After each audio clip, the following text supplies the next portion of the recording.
In today's video, I'm going to share with you the things I wish I knew before I became a corporate recruiter. Now, I started my career as an agency recruiter, third-party recruiter, headhunter. But after a few years of that, I actually transitioned into corporate recruiting so I could understand that side of the desk and how that world worked.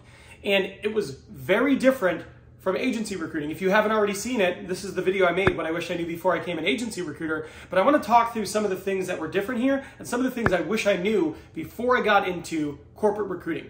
Let's get into it. Now, the first thing is how many roles you worked on. Now, as an agency recruiter, depending on where I was, what roles I had, I'm typically anywhere between working on 3 roles, so I'm only recruiting on 3 different positions, to, on the high end, maybe 8 or 9. Most of the time you're working on 4, 5, 6, 7 roles actively, where there is significant focus and you're actually recruiting on them. You're reaching out to candidates, you're submitting them in, et cetera, et cetera, et cetera. As a corporate recruiter, the average number of roles I worked on in the 3.5 years that I spent as a corporate recruiter was like 25 to 30. And there were times where that ballooned up to 70 roles at any given time. Now, if you've been a corporate recruiter, you probably understand this and you can commiserate with this. But imagine you have, let's just say 40 roles. In a 40-hour work week, you have 1 hour to work on each one of these roles. What do you think you could accomplish in an hour when it comes to interviewing people? How many people could you interview? What if you had to post the role? What if you had to extend the offer? The whole point is you're working on so many roles as a corporate recruiter that even when you're at an ideal rec number, and let's just say that's 18, 19, depending on you and your output, etc., it is still a ton. It is a ton of roles, and you don't have a ton of time to actually be proactive. It's a lot of reactive work. So that's the first thing I wish I knew. The second thing is how little time you spend actually recruiting. So I like recruiting. I don't recruit anymore. I manage a team of recruiters and I have a team. So I don't do any of the recruiting, but I really liked it. I liked the thrill of it. It was exciting. But when I took that corporate recruiting job, it didn't feel like I was doing a whole heck of a lot of recruiting. If I had 40 roles, I was doing a lot of posting, quick conversations, talking to hiring managers, meetings, sending emails, coordinating. There wasn't a lot of actual recruiting, which I wish I would have known getting into it. How much compliance is actually required? So I am not a hugely detailed person. My attention to detail isn't my strongest skill. It is definitely not. But it's something that's needed as a corporate recruiter, because as a corporate recruiter, there's compliance things that you need to do. So there's different rules, regulations as set up by the government, that you need to do as part of a corporation to stay within compliance guideline.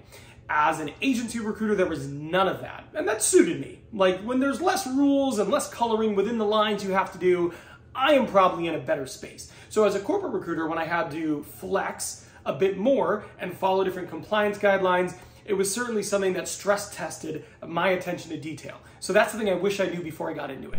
The next thing I wish I knew was just how much you are at risk as a corporate recruiter. So when things are going crazy and your company is hiring, then they're probably trying to bring on more recruiters, contract recruiters, etc. But when things slow down and the organization tightens its belt, one of the first things that goes is recruiters. Because if there aren't roles for recruiters to work on, they are cut pretty easily. I saw this a lot as a corporate recruiter, and I was fortunate enough to never be one of those people who was part of a cut, but I saw it. And as you see this sort of like up and down and back and forth of just how things are doing with your company financially, especially when you're with these big organizations. I was a corporate recruiter at a Fortune 500 company here in the United States, and that is something that happened. When things got tight, when the economy became a bit more tight, you would see recruiters get let go. And they were often one of the first lines, because if they're recruiting on 40 roles and now all of a sudden you have a full team and they only need to recruit on 10, well, you probably don't need to have as many recruiters. And that often was one of the first things companies moved to cut. Another thing that I think would have been really nice to know is it's really hard to change departments as a corporate recruiter. This was my experience, and it's certainly been the experience of people I've talked to in the field. But you come into a big company and you think, okay, well, cool. Maybe if I do a good job, I'll have room to move around and I can try different things and I can diversify my skill set. That is not always the case. In my time, I had a lot of people who were interested in moving into different departments, and I just did not see it. I didn't get a chance to see people cross-train or move into different departments very often. It's funny too, because a lot of corporate recruiters have business degrees. So they have some of that foundational information, business acumen, and general company awareness that you think would be the foundation to move into a different department, but I didn't often see it. And I feel that as a corporate recruiter, your movement within an organization might be limited. And a lot of people join companies as a corporate recruiter hoping there might be some movement, but then I don't think it's there as easy as people hope. One of the things I did not expect is how you might be treated by other parts of the company. Now, as an agency recruiter, you receive a fair amount of vitriol, and I think that just comes with the territory. But at the end of the day, it doesn't matter as much because you're not a part of their company. You know, their customers, clients, potential clients, etc., right?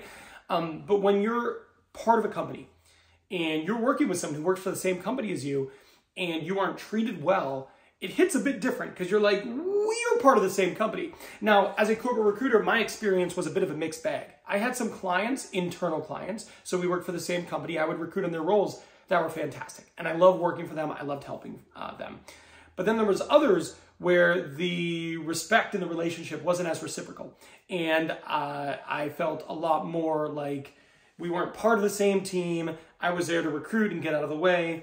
And I think that's something that is going to certainly vary organization to organization. And even within organizations, you know, between the different people you're dealing with.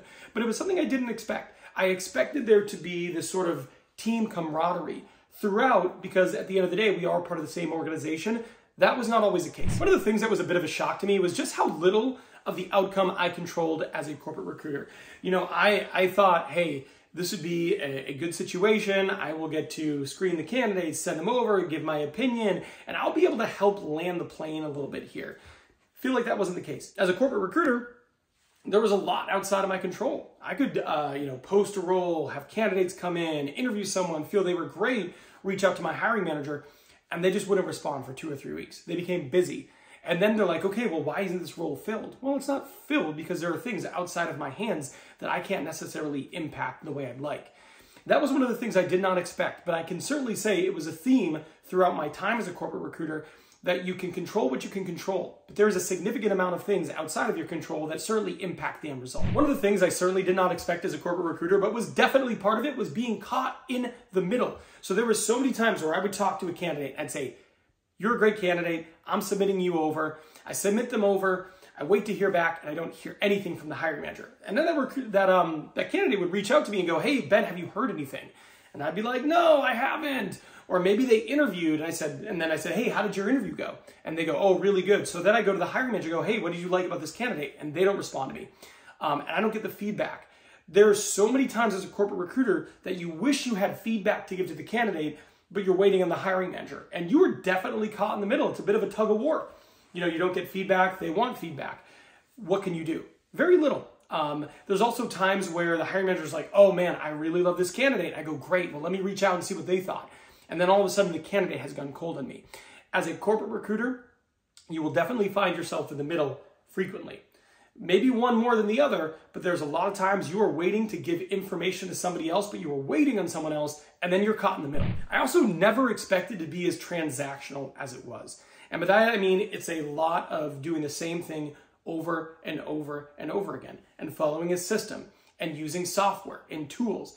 And so very little of it is actually relational. It's a lot of moving things around, it's a lot of steps, it's a lot of process. When you go into recruitment, you expect there to be a lot of relationship building. You expect it to be a lot of communicating to people. When I interview entry-level recruiters for my team, and I go, why do you want to be a recruiter? They often say to me, I like people, and I like talking to people. And that is a reasonable reason to pursue a career within recruitment. However, when you get into recruitment, sometimes you find that depending on the role you are in, there's a lot less of that than you actually thought. Now, these are my thoughts in terms of what I thought about being a corporate recruiter, but if you haven't already, go watch this one. This is what I thought about being an agency recruiter. These roles seem similar enough, but as someone who has done them both, I can tell you they are incredibly different. So I am done here, but I will see you over there.